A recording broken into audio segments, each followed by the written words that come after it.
Do you ever look at your life and think it's too perfect to be real? I did.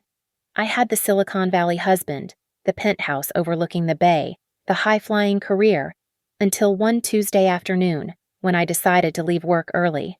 That's when I saw him, my husband, picking up a child from a private school I'd never heard of. When he saw my car, he hid. Then, 5 minutes later, I got the text, "Stuck in an emergency meeting. Don't wait up, honey." The lie? That's when my old life ended. My name is Maya. I'm a senior data analyst at Innovate Solutions, and on that Tuesday, I was running on 99% efficiency. The models were clean, the projections were locked, and for the first time in months, the Austin sun was a warm, gentle hand, not a fist. It was 3 o'clock. My team could handle the last 2 hours without me. I decided to leave early. I remember the drive. I remember thinking about how green everything was, how the air felt light. I drove my car through Tarrytown, all quiet money and old trees, the sunlight filtering through the canopy onto the spotless pavement. I was going to surprise Liam, my husband, the financial consultant who had been working from home for 8 months, the man who was my anchor. I pictured his smile when I walked in, the easy way he would pull me away from my work brain and into his arms. That's when I saw his car. It was unmistakable. A deep blue Tesla Model S, the one he claimed he got a client bonus for. It was parked just outside the imposing stone gates of a school I'd never seen before. Crestview Preparatory. It looked less like a school and more like a fortress for the children of billionaires, the kind of place that cost 6 figures a year. My heart didn't sink. It just paused. I slowed my car to a crawl, pulling over to the opposite curb, partially hidden by a massive, flowering magnolia. And then I saw him. Liam. He was standing right by the gate, and he was laughing. It was his real laugh, the one I hadn't heard in months, the one that reached his eyes. He had a child on his shoulders, a little boy, maybe 5 years old, with a mop of dark, curly hair. Liam was spinning him around slowly, the boy's arms outstretched like an airplane.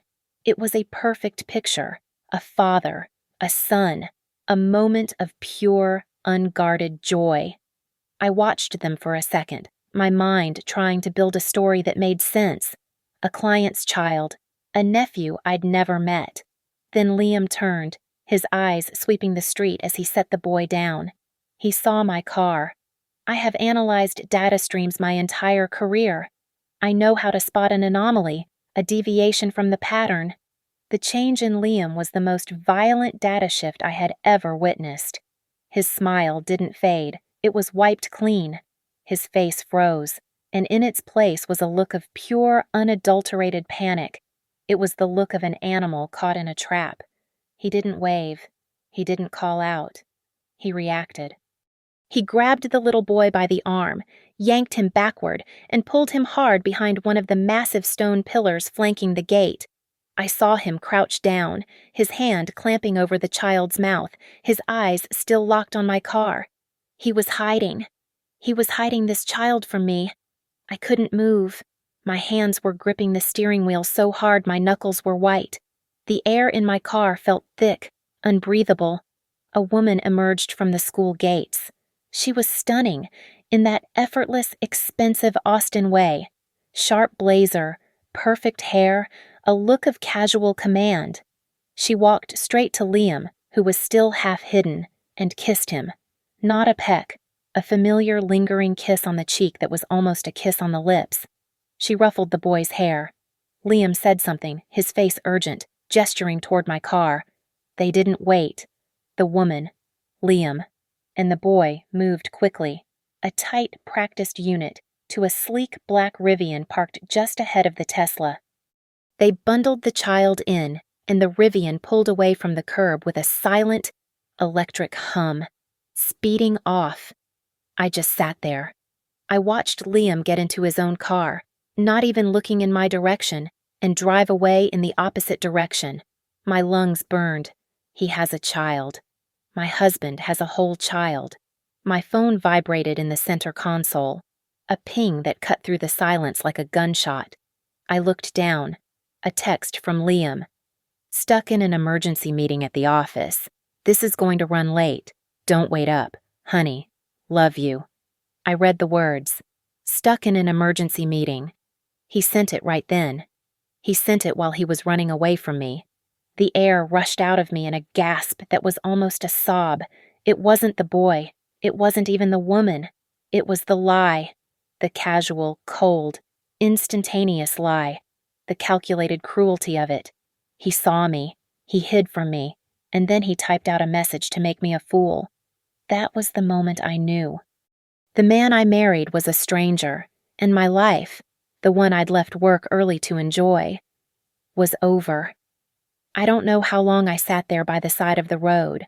The sun was still shining, the magnolia was still blooming, but the world had gone gray and silent. My 7-year marriage replayed in my head, not as a romance, but as a data set I was suddenly seeing for the first time. We were the Austin power couple. That's what they called us. The analyst and the financier. We lived in a glass-walled modern apartment in Zilker Park, the kind of place where the furniture was art and the view was the entire skyline. We hosted dinner parties with expensive wine and curated playlists. We were driven. We were ambitious. We were, I thought, a team. I met him at a South by Southwest tech party.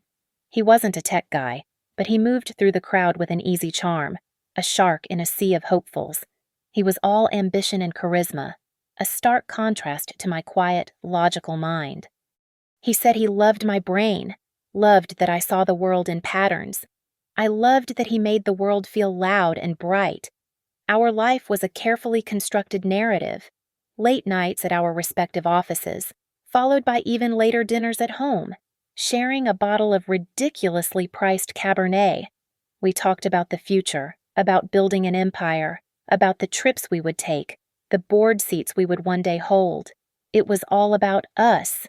But there was a hairline crack in the foundation, the one thing we couldn't seem to achieve, the one variable we couldn't control.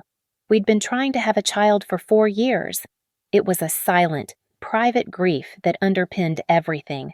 Multiple rounds of IVF, each one a sterile, hopeful, and ultimately devastating cycle of injections, procedures, and negative tests.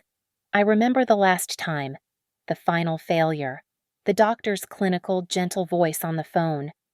I had collapsed onto our cold kitchen floor, feeling hollowed out. A failure as a woman, as a wife. Liam had come home, found me there, and just held me. He'd rocked me in his arms, his own voice thick with what I mistook for shared sadness. Maybe it's fate, he'd whispered, kissing my hair. Maybe it's just meant to be us, babe. Just you and me. That's enough. You are enough for me. I'd clung to those words. They became my new foundation. We were enough. Sitting in my car, the echo of that emergency meeting text ringing in my ears, another memory surfaced, sharp and unwelcome. 2 years ago, I had been headhunted by Cygnus Dynamics, our biggest and most aggressive rival. They had offered me a position that was a massive leap, a salary that was nearly double what I was making. I was ecstatic. Liam had not been. He had sat me down, his face a mask of loving concern. He'd poured 2 glasses of wine. Babe, think about this, he'd said, his voice reasonable. That place is a meat grinder. It'll destroy our work-life balance. We'll never see each other. Is the money worth that money isn't everything? Maya, what we have here, our life, that's what's real. He had been so convincing, so caring. He was protecting us, protecting me from burnout. I turned down the offer. I chose us. Now, the memory felt toxic. I could see the scene with a terrifying new clarity. His careful, practiced concern, his logical, unassailable arguments. Was he protecting our life, or was he actively sabotaging my career, keeping me penned in right where he could see me, and the infertility, the years of needles and despair, the boy on his shoulders, laughing in the sunlight, That boy was real. He was solid. He existed. My breath hitched. All those failures, all my pain while he had that. The question that formed was so horrific I almost choked on it. Had he even wanted a child with me? Or had he been performing, going through the motions of IVF, all while he had a family hidden away? The pain of my empty arms twisted into something new, something cold and sharp and full of rage. The perfect life, the perfect husband.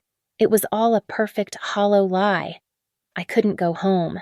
Our apartment, the glass box in Zilker Park, was no longer my home. It was a crime scene, and I wasn't ready to see the rest of the evidence. I drove, not to our neighborhood, but to a quiet, anonymous coffee shop downtown. I found a booth in the darkest corner, plugged in my laptop, and took a steadying breath. The pain was a physical thing, a cold pressure in my chest, but I couldn't let it take over. A betrayed wife falls apart. A data analyst finds the pattern. My grief was a massive, corrupt file, and I had to quarantine it. I was an analyst, and my husband was a problem set I had to solve. I started with the knowns, our shared accounts. I logged into our joint banking, our investment portfolios, our retirement funds. I scanned months of statements. Nothing. Every paycheck, every mortgage payment, every withdrawal for groceries was exactly where it was supposed to be. It was perfect. Boring. Clean. Of course it was. Liam wasn't a fool. He wouldn't leave a trail of breadcrumbs in the one database he knew I monitored. He was smarter than that, but so was I. I needed his private data, the data he thought was gone. I stopped, my hands frozen over the keyboard. I remembered. 3 months ago, he'd bought a new laptop and handed me his old one, a silver machine he'd used for years. "Can you scrub this, babe?" he'd asked, casual. "Wipe it completely clean before we recycle it. You're better at that stuff than I am." I had put it in my work bag, and I had forgotten. I never wiped it. I pulled the old laptop from my bag. It felt like a relic, heavy with secrets. I booted it up. His user profile was deleted, as I'd expected. A surface-level clean. I plugged in my personal drive and ran a command-line recovery script I'd written myself. I wasn't just restoring files. I was resurrecting ghosts. I told the script to hunt for deleted email fragments, browser cache files, and any financial records, specifically from offline applications. Then, I went and ordered a black coffee, my back to the screen, watching the reflections of the progress bar in the dark window. It took 40 minutes. When I returned, the script had populated a new folder. It was mostly junk, corrupted images, temp files, but nestled among them was a folder labeled Personal Finance Backup, and inside that, a PDF. It wasn't our joint account. It was a statement from an offshore bank I'd never heard of. My blood turned to ice. I opened the file. It was in his name, Liam Knight, and it detailed a single massive transaction from 2 months ago. A wire transfer, outgoing. $75,000. I traced the line item, my eyes moving fast. Recipient Crestview Preparatory. Memo Fall Tuition. And then the name that stopped my heart. Leo Vance Alvarez. Leo. The little boy. Vance Alvarez. Not Knight. Not his name. Why and where did he get $75,000 in liquid cash? His consulting job was steady, but it wasn't that lucrative. It was a data point that didn't fit the model. I needed another layer of verification. I opened our shared Google Calendar. I had always admired how meticulous he was, logging every meeting, every client call. Now, it looked like the ledger of a sociopath. I scrolled back, looking at his entries for the past 6 months. They were all there. Client meeting, on site. Strategy session, Alvarez. Confidential lunch, Tarrytown. That name again, Alvarez. On my other screen, I pulled up the website for Crestview Preparatory. It was public. Under News and Events, they had their full academic calendar. I put the 2 windows side by side. My hands started to shake. On September 5th, Liam's calendar showed Client onboarding all day. The Crestview calendar showed New Parent Orientation Day. On October 20th, Liam had Client Lunch Alvarez. Crestview had its annual Fall Festival half day. On November 2nd, he had Urgent Consultation, a 3-hour block. Crestview had parent-teacher conferences. It went on like that, for 6 months, a perfect one-to-one match. These weren't meetings. They were Parents' Day, Spring Fling, half-day pickups. He wasn't just paying for this child. He was raising him. He was living a complete, structured, parallel life, scheduled neatly in the margins of his life with me. I shut my laptop. The data points formed a constellation of deceit. I was in free fall. I needed to grab onto something. I needed someone to tell me I was wrong, that I was misinterpreting the data, that I was crazy. My hand was trembling, but I made the call. Not to my mother, not to my best friend. I called the one person on earth I trusted to be my advocate, the one person who knew Liam better than I did but had always been my ally. I called Genevieve Knight. Liam's older sister was a force of nature, a high-powered, razor-sharp attorney who had, from the moment Liam introduced us, taken me under her wing. She was the big sister I never had, the one who high-fived my successes and eviscerated anyone who slighted me. She was my anchor in the Knight family, my confidant. She picked up on the second ring. "Maya, you sound like hell. What's wrong?" The dam of my composure broke. I choked out that I needed her. Now. We met 30 minutes later at a dark-paneled bar downtown, a place where lawyers made quiet deals. I let the real shock and hysteria surface. It wasn't hard. I played the part of the devastated wife because I was the devastated wife. I didn't lead with the offshore account or the recovered files. I led with the heart. I told her everything I saw, the Tesla, the ridiculously expensive school, the little boy on Liam's shoulders, the laughter, the way he'd hidden, the beautiful woman, the kiss. And then, "Jen," I whispered, letting the tears I'd been holding back finally fall. He texted me. He said he was in a meeting. I held out my phone, showing her the text. I also told her about the tuition. I saw a charge, a payment, $75,000 to that school. Genevieve's reaction was immediate and perfect. Her face, usually so composed, hardened into a mask of pure fury. Her hand shot across the table and gripped mine. "That absolute son of a bitch," she hissed, her voice a low, dangerous vibration. "How dare he, after everything, after all the years of trying, after what he put you through with the IVF, I am going to tear him limb from limb." This was the Jen I knew, my defender, my sister. "You go home, Maya," she commanded, her eyes like steel. "You lock your door, you pour yourself a drink, and you do not talk to him. I am going to find out what is going on. I will handle this. I will handle him." I let her guide me out of the bar, a trembling mess. I went to a hotel, not our home. I waited. The call came the next afternoon. The shift in her tone was seismic.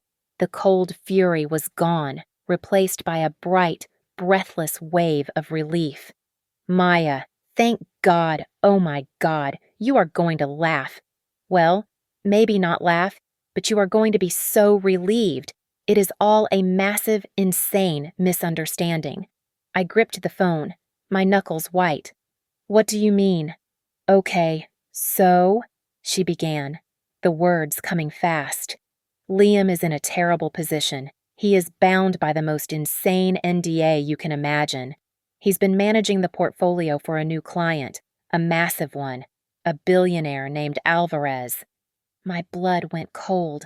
I had never told her that name. I saw it on the laptop, but I had never said it to her. She was feeding me the name. "This Alvarez guy," she continued, "is going through the most vicious, high-profile divorce in Texas history. It's a total media circus. His ex-wife is unstable, and she's trying to use their son, Leo, as a pawn. Leo, she knew his name too. Liam has basically had to step in as a protector, a kind of guardian for the kid. He's been handling all the sensitive payments, like the school tuition, through discreet accounts to keep the press from tracking the child's location.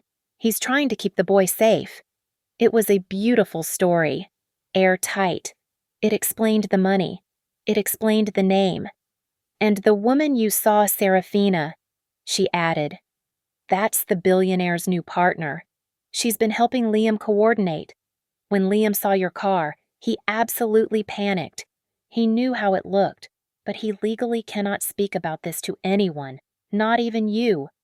He was terrified of violating the NDA and, honestly, terrified of pulling you into this legal nightmare. She let out a long, theatrical sigh. Honey, he was protecting his client. Yes, but he was also protecting you. He was trying to shield you from all this stress. He loves you so much. He messed up. He handled it badly because he was scared. The silence on my end lasted a beat too long.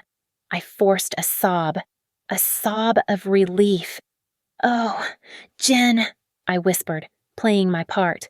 Oh, thank God. I knew it. I knew there had to be an explanation. I was so scared. Thank you. Thank you for finding out. Of course, honey, she said, her voice warm and soothing. He's an idiot, but he's our idiot. It's all okay. I promise. We hung up. I stood in the sterile silence of the hotel room. It's all okay. She had tucked me back into my box, labeled hysterical wife, easily placated. She had lied to my face. She wasn't just his sister. She was his accomplice. I hung up the phone. The soothing, warm tone of Genevieve's voice echoed in the silent hotel room, leaving a chilling residue. It was all okay. It was just a misunderstanding. But my blood was freezing. The story was too good. It was too perfect. Genevieve, the meticulous lawyer, had just handed me a prepackaged narrative that neatly tied up every loose end. She had even supplied the names I'd found myself. Alvarez, Leo, Serafina. She was confirming my data, but spinning it into a lie. I sat at the desk, my hands steady now. The emotional storm had passed. I was back in my element. I was an analyst, and Genevieve's story was a hypothesis. It was time to test it. Hypothesis: a reclusive, media-shy billionaire named Mr. Alvarez exists and is embroiled in a bitter Texas divorce. I opened my laptop and connected to my premium data subscriptions, not just Google, but financial databases, public record aggregators, and legal registries. I ran a cross-search. Alvarez, billionaire, Texas, divorce. Nothing. I widened the search. Alvarez and Crestview Preparatory? Nothing. I searched for any high-net-worth individual matching that profile. Zero. A man with that much money and that much drama always leaves a digital footprint, no matter how reclusive. Lawsuits, property records, shell corporations. There was nothing. Mr. Alvarez did not exist. Genevieve had lied. She hadn't found out anything. She had known. She had coordinated this story with Liam. She wasn't my defender. She was his shield, his accomplice. The implication of this hit me with the force of a physical blow. This was no longer a simple, heartbreaking affair. This was a conspiracy. My hands were shaking again, but this time with a cold, electric anger. I needed a real ally. I needed someone who spoke my language. I pulled up my contacts and called the only person I trusted implicitly, Chloe, my best friend since college, and now one of the top cybersecurity specialists in the country. She answered with her usual, "Talk to me." I didn't cry. I didn't rage. I gave her the data. I laid it out like a threat assessment. I left work early. I saw Liam at Crestview Preparatory with a child, maybe 5 years old. He hid from me. He texted a lie. I recovered data from his old machine and offshore account, a $75,000 payment to the school.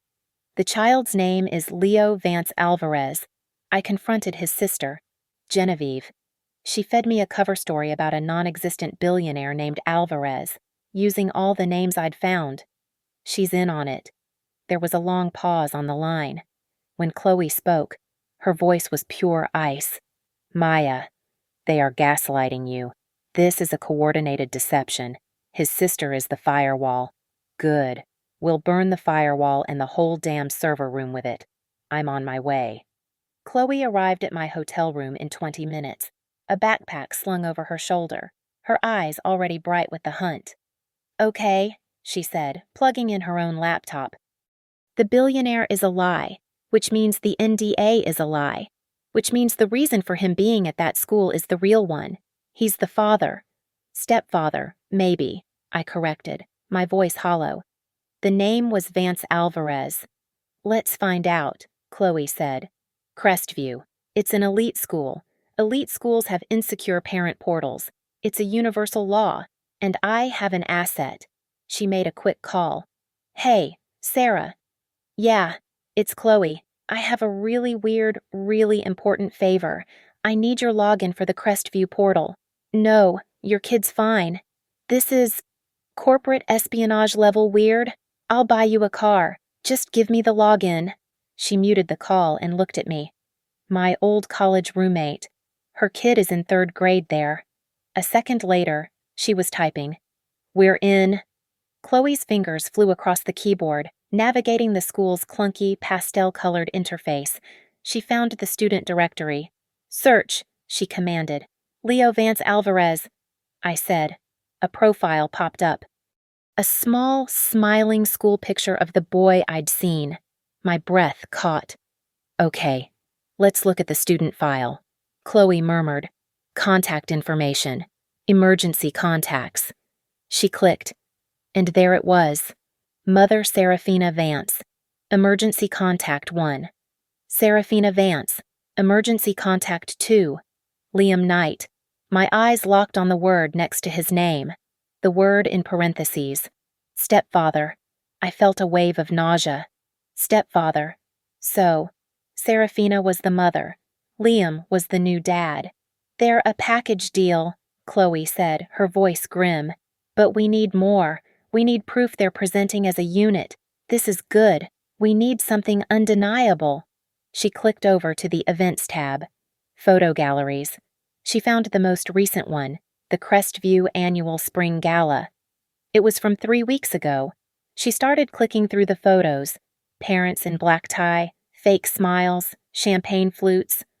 There, I whispered. My voice was gone. Chloe stopped. She zoomed in. It was them. Liam, in a perfectly tailored tuxedo, his arm wrapped possessively around Serafina's waist. She was in a stunning silver dress, her head tilted toward his, and standing between them, in a tiny matching tux, was Leo. They were all smiling, a perfect, happy family, posing for the event photographer. Chloe scrolled down, past the photo, to the caption underneath. It was written in a cheerful, flowing script. We are so thrilled to welcome new parents, Serafina Vance and Liam Knight, to the Crestview family. What a wonderful addition to our spring gala. I just stared. New parents. He wasn't just at the parent-teacher conferences. He was a parent. They were public, open, a celebrated new couple at the most exclusive school in the city. They weren't hiding a secret from the world. They were just hiding it from me. Chloe shut her laptop, her face grim. I didn't say anything. I just stood up from the hotel desk and walked to the window, staring at the traffic moving below, a river of lights that felt 1,000,000 miles away. The image of that gala photo was seared onto my retina. Liam, Serafina, and Leo, a happy family. The white-hot agony of infidelity, the grief over the child, the sting of being replaced, all of it suddenly evaporated. It was like a switch had been thrown. The emotional, hysterical wife was offline. The analyst was back in control. Emotion was noise. It corrupted the data. And this, I realized, was the most complex data set I had ever encountered. I began to process the variables, my mind moving cold and fast. Fact. The gala photograph and the school registration confirm that Liam is publicly operating as the stepfather to a child named Leo Vance. Fact: the $75,000 wire transfer confirms a massive secret financial pipeline. Fact: Genevieve's perfectly constructed, preemptive lie, using the exact names I'd found independently, confirms a coordinated multi-person conspiracy. The variables were clear, but the motive was still incomplete. The why was missing. Or rather, the how. Liam Knight did not have $75,000 in liquid cash. I knew his salary. I knew his bonuses. He lived well, but he lived well because we lived well. He didn't have that kind of money to throw around on his own. So, it wasn't his money. My focus narrowed, becoming razor sharp. I zeroed in on the one variable I hadn't fully analyzed: the woman, the mother, Serafina Vance. I walked back to my laptop. Chloe was watching me, silent. She knew this part of me. She knew when the machine was running. I opened my professional database, the one linked to corporate registries, SEC filings, and executive networks. I typed the name, Serafina Vance. The search result loaded in less than a second. My heart didn't stop. It just started pumping ice. Serafina Vance, Chief Operating Officer, Cygnus Dynamics. A sound escaped my throat, something between a gasp and a laugh. Cygnus Dynamics, the meat grinder. The soul-crushing rival company that Liam had so lovingly convinced me to turn down 2 years ago. The job offer that would have doubled my salary. The one he'd said would destroy our work-life balance. A wave of profound physical nausea washed over me. I had to grip the edge of the desk. I was seeing my own life from a new elevation. I was seeing the patterns. I am the project lead for Chimera. It is not just a project, it is my entire professional life. A revolutionary AI logistics platform that is set to completely disrupt the industry. It is Innovate Solutions' crown jewel, the single most valuable piece of intellectual property we own. It is my work. And Liam, my husband, he had been working from home for 8 months. 8 months. He had been there. He'd brought me coffee while I rehearsed my Investor Day presentations in our living room. He had sat on the sofa, reading, while I took late-night confidential calls with my engineering team, our voices low as we discussed predictive modeling and proprietary algorithms. He had rubbed my shoulders, listening as I complained about integration hurdles. He had seen the architecture diagrams I'd left on the dining room table. He had seen everything. It wasn't a click. It was a sonic boom. The truth was so huge, so monstrous. It blotted out the sun. He wasn't just cheating on me. He was robbing me. He was systematically stealing my work, my ideas, the most valuable trade secrets of my company, and he was delivering them directly to the chief operating officer of our #1 competitor, to Serafina, his new lover, his new family. Serafina wasn't just the other woman. She was his co-conspirator, his partner in the theft, and the money, the $75,000. It wasn't his payment to the school. It was his payment from Serafina, his fee, a down payment. He was paying for his new life with my old one. He was funding his future with the proceeds of my stolen work. The affair wasn't the betrayal. The affair was just a perk of the job. The real betrayal was this. This was industrial espionage. This wasn't a messy divorce. This was a federal crime. The pain didn't fade. It crystallized. It turned from a messy, sprawling grief into something hard, clear, and sharp. It became a lens. For the first time in my life, I wasn't just processing data. I was becoming it. Pure, cold, objective focus. I left the hotel. I didn't go home. I didn't call a divorce lawyer. I called Mr. Kincaid. Kincaid was a legend, a name whispered in boardrooms, the kind of corporate lawyer you hire when you want to bury your competition, not just sue them. His office was old-world money, all dark wood and leather, a stark contrast to my tech world. I sat opposite his massive desk. Chloe sat beside me, her own laptop open, I didn't cry. I laid out the data with methodical precision: the school, the photo, the non-existent billionaire, Serafina Vance's position at Cygnus, and my role as project lead on Chimera. Kincaid listened, his fingers steepled, his face utterly devoid of expression. He didn't offer sympathy. He didn't mention the betrayal. When I finished, he was silent for a full 10 seconds. "This is industrial espionage, Ms. Knight," he finally said, his voice a dry rasp. "The affair, the child, that is merely flavor. It's the why for a jury, but it's not the what. The what is a multi-million-dollar theft of intellectual property. We have strong circumstantial evidence. Now, we need the irrefutable digital smoking gun. We need to catch him in the act of transfer." Chloe spoke up, her voice sharp. "We can do that. We can build a honeypot." Kincaid nodded slowly. "Then do it. Get me the transfer. Get me the file on Cygnus's server." The plan was simple, deceptively simple. It required me to do the one thing I wanted to do, least go home. I went home that night and played the role of my life. I was the wife who had been reassured by Genevieve. I was fragile, apologetic for my paranoia, and desperate for reconciliation. Liam, steeped in his own guilt, overplayed his part. He was suffocatingly attentive, relieved that the crisis was over. He brought me flowers. He made dinner. And then he provided the opening we needed. "You've been so stressed, babe," he said, rubbing my shoulders. I bought you a spa day for tomorrow, the whole package. You should just go. Turn off your brain.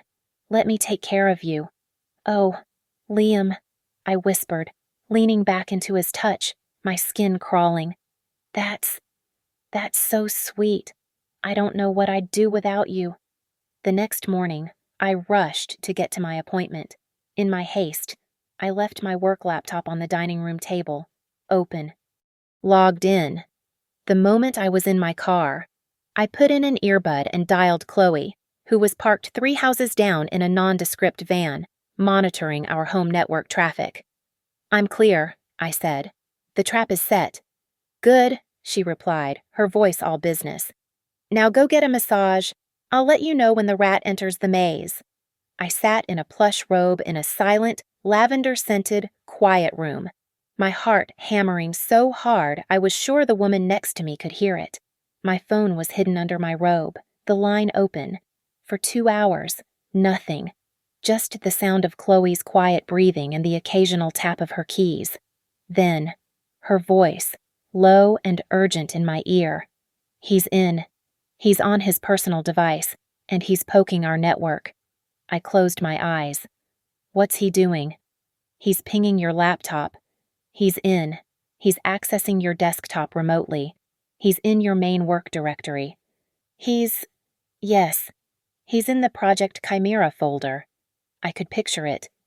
I could see him sitting in our living room, my loving husband, systematically robbing me blind. "He's opening a file," Chloe murmured. "Wait. Got it. Q3 marketing strategy and projections. It's one of the new predictive models." "Did he download it?" I whispered. "He's copying it, moving it to a sandboxed folder. Now Yes, he's just copied it to an external USB. We've got him on internal data theft." "It's not enough," I said, my voice cold. "Kincaid needs the transfer. He needs it at Cygnus." "I know. Now we wait." It was the longest hour of my life. I sat there, surrounded by tinkling fountains and sipping cucumber water, while my life was being dismantled. Then, Chloe's voice, sharp with triumph. "Bingo. Upload initiated. He's good. He's encrypting the file, bouncing the signal. But he's not as good as me. The upload IP is his. The packet size is an exact match for the file he just stole. And the destination. It's a secure, private server. A server registered to the Cygnus Dynamics corporate domain." She let out a long, shaky breath. "He sent it right to her. We have the full capture. We have it all. Maya." A single cold tear tracked down my face. I wiped it away, my expression hardening. Good. He's done. They had him. They had them all. I had the file capture. Chloe had packaged the entire data transfer from his IP to their server into a neat, encrypted file that was now sitting on a drive in Kincaid's safe. We had Liam on the theft. We had Serafina on the receiving end. They were the king and queen of this little conspiracy. But I wasn't done. The queen was protected, but the rook was still on the board. Genevieve. Her lie was the salt in the wound. She wasn't just an accomplice. She was the enforcer, the one who tried to manage me, to gaslight me back into my box. Kincaid had what he needed for the corporate lawsuit, but I needed to know she was aware of the full scope. I needed to prove she knew this was industrial espionage, not just a messy affair she was helping her brother cover up. I needed one more recording. I called her the next day, pitching my voice to just the right frequency of panic. I sounded breathless, like I was on the verge of a full-blown anxiety attack. Jen, oh God, Jen, I need you. I think I did something awful. I'm really scared. We met at the same dark bar. I was performing now, as Kincaid had called it. I was no longer the victim, I was the hunter, and I was relishing the camouflage. I slid into the booth, my hands visibly shaking. I'd skipped my morning coffee to help with the effect. Jen, I'm so scared, I whispered, tears welling in my eyes. Maya, breathe, she said, her voice already taking on that impatient managerial tone. What is it now? I think I made a terrible mistake. A work mistake, I choked out. After the spa day Liam got me, I was so frazzled. I left my work laptop at home, open, logged in, and I think Liam saw it. I think he saw the Chimera files. Genevieve's face tightened. It was a subtle, almost imperceptible shift, but I saw it. Her mask of sisterly concern didn't slip, but her eyes went cold and calculating. Maya, you need to calm down. It's fine. No, it's not fine, I insisted, letting my voice rise. He's been asking all these weirdly specific questions about my projections, my timelines. He's just curious. But what if he says something?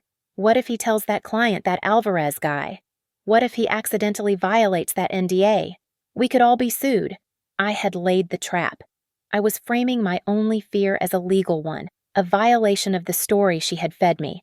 I was the stupid, panicked wife, worried about her husband's client confidentiality. Genevieve took a slow, deep breath, her eyes narrowing. She was deciding what to tell me, a new, messy variable. I pushed, my phone's recording app running silently in my coat pocket, and what if he tells Serafina, she's the partner? Right. What if he's trying to impress her and he lets something slip? He wouldn't, would he? That's when she broke.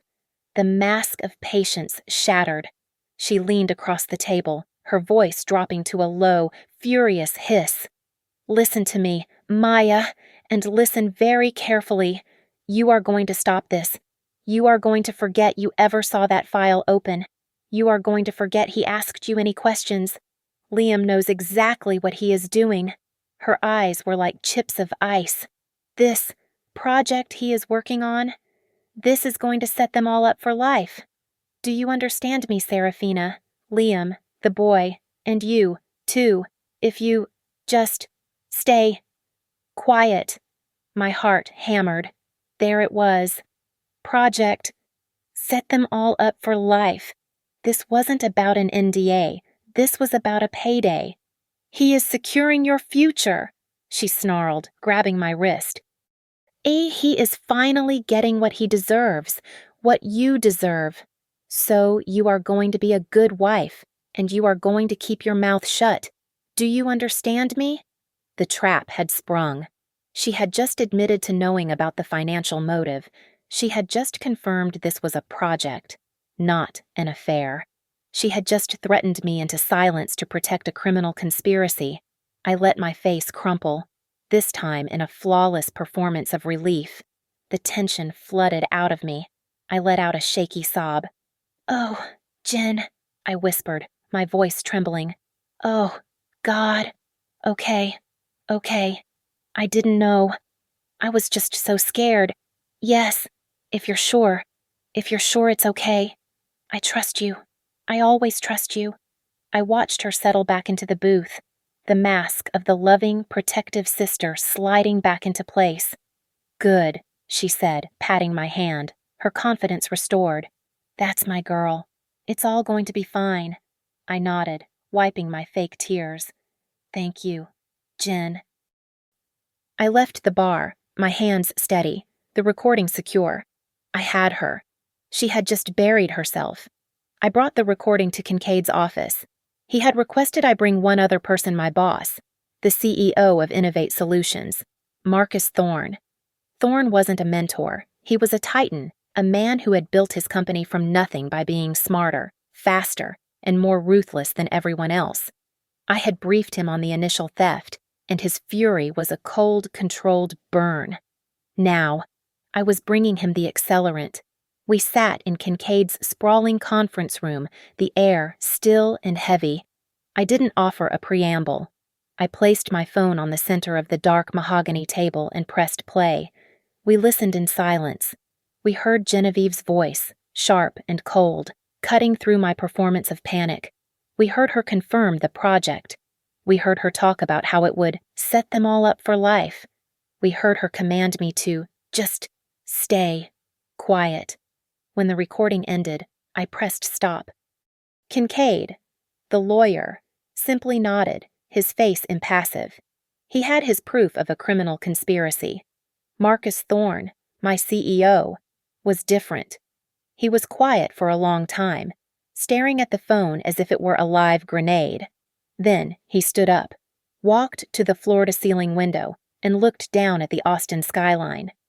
"They're not just stealing, Ms. Knight," he said, his voice terrifyingly soft. "They're trying to gut us, to rip out our spine, polish it, and wear it as a necklace." He turned around, and his eyes were not angry. They were arctic. "They are attempting to execute our company, and they are using you as the weapon." Kincaid cleared his throat. "We have the data transfer. We have the co-conspirators' admission. We can file federal charges, file the civil suit. We can freeze their assets. It will be a quiet, legal, and effective strangulation."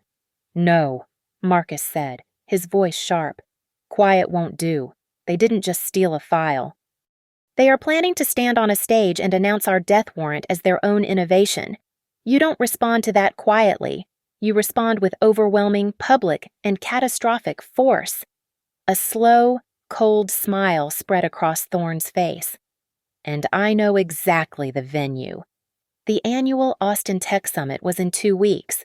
It was the premier technology event in the state, and this year, Innovate Solutions was the primary sponsor and host. It was our stage. "Our keynote speaker," Marcus continued, pulling up the event schedule on his tablet, "booked months ago, is the brilliant new COO of Cygnus Dynamics, Serafina Vance." My breath caught. It was too perfect. It was poetic. "She's scheduled for the 10:30 main stage slot," Marcus said, and her presentation title, he read it off the screen, "The Future of Predictive AI, A New Frontier." She is going to stand on our stage and present a stolen version of Project Chimera to our entire industry. "Liam will be there," I said, my voice hollow. The pieces were locking into place. "He wouldn't miss it. He'll be in the front row, the proud partner, watching her triumph." "And Genevieve," Kincaid added, a rare flash of malice in his eyes. "We will make sure she receives a personal invitation, a front-row VIP pass, as family of our esteemed keynote. She'll be there, preening." They would all be there. My husband, his lover, and his sister, sitting together in the front row, waiting to celebrate the public execution of my career. "This is the plan," Marcus said, looking directly at me. His gaze was intense, analytical. He was assessing me, his general, gauging my strength. "The schedule is about to change. Serafina Vance is no longer the 10:30 speaker. He tapped a few keys on his tablet.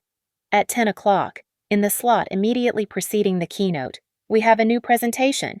Project Chimera, The Architecture of Innovation. By Maya Knight, Project Lead. I stared at him. He wasn't just giving me the knife. He was building me a stage and turning on the floodlights. She'll be backstage, I realized, my mind racing. She'll be getting wired for her mic, preparing for her speech. She'll be blind. She'll be blind, Marcus agreed. But her partner won't. He'll be sitting right there in the audience, watching you. They'll all be watching.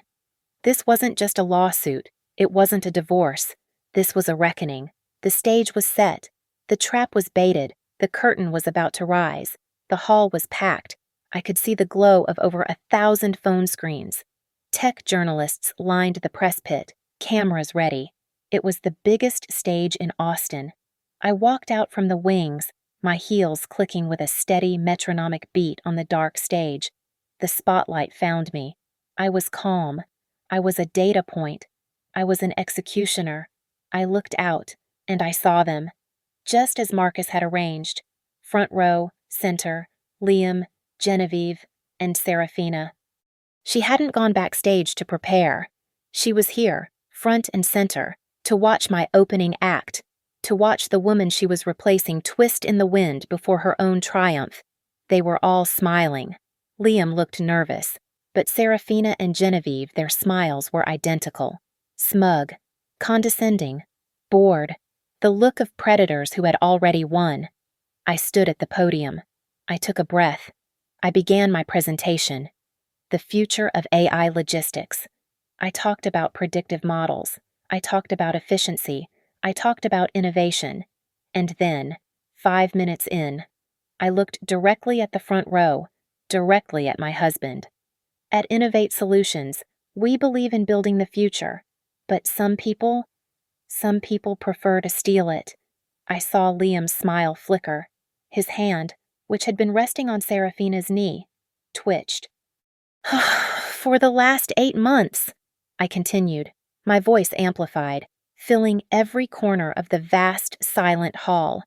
Our flagship project, Project Chimera, my project, has been systematically stolen. A nervous murmur rippled through the auditorium. On the massive 40-foot screen behind me, my presentation slide vanished. It was replaced, not by code, but by a data log. What you are looking at, I said, my voice like steel, is a network traffic log. It shows a series of encrypted file transfers, beginning 8 months ago, from a residential IP address, my IP address, to a secure private server. The log on the screen highlighted the destination server, and underneath it, the registered domain, Seawagonus Dynamics, COM. A collective gasp sucked the air out of the room. Serafina shot to her feet. This is an outrageous, it's a slanderous accusation. You have no proof. I looked at her, this brilliant, powerful woman who had built her career on my back. Outrageous. Serafina, I asked, my voice dangerously calm. Or is it just securing the future? I clicked the remote. The data log vanished. It was replaced by an audio file, a waveform that spiked across the screen. And then, Genevieve's voice, cold and furious, boomed over the speakers, echoing off the walls. Liam knows exactly what he is doing. This project he is working on. This is going to set them all up for life. Do you understand me? You too, if you just stay quiet. I turned my gaze to Genevieve. Her face was no longer smug. It was a chalk-white mask of pure, primal terror. She looked like she had been shot. From the corner of my eye, I saw movement. Liam. He had bolted from his chair and was trying to run, pushing his way toward the side exit. But the exit was blocked. 2 very large men in dark suits, Summit Security, hired by Marcus Thorne, stepped in front of him. He was trapped. And finally, I continued, as Liam was gently but firmly guided back toward his seat, there is the question of motive. Why would he do it? I clicked one last time. The final slide. It was the photograph from the Crestview Spring Gala. Liam, Serafina, and little Leo. The happy, smiling family. And underneath, the caption. "We are so thrilled to welcome new parents Serafina Vance and Liam Knight. This," I said, pointing to the screen, "to the perfect family, to the lie that had cost me everything. This is what my life's work was stolen to pay for." Serafina made a small, strangled sound and fell back into her chair, her hand over her mouth. Liam was frozen, his face ashen. Genevieve just stared, catatonic, at her own words still burning on the screen. I looked away from them. I looked at the shocked faces in the crowd. I looked directly into the lens of the main camera, the one streaming this to the entire world. My name is Maya Knight. I was the project lead for Chimera, and this is my resignation. I placed the microphone neatly on the podium. The silence in the room was absolute, a crushing, heavy void. I turned, and I walked off the stage. I walked past the security guards holding my husband. I walked past the ruins of their lives. And I did not even for a second, look back. Thank you so much for listening to my story. Please let me know in the comments where you're listening from. I'd love to connect and hear your thoughts. Remember to subscribe to Lily Revenge Stories, like this video, and hit that hype button to help this story reach more people.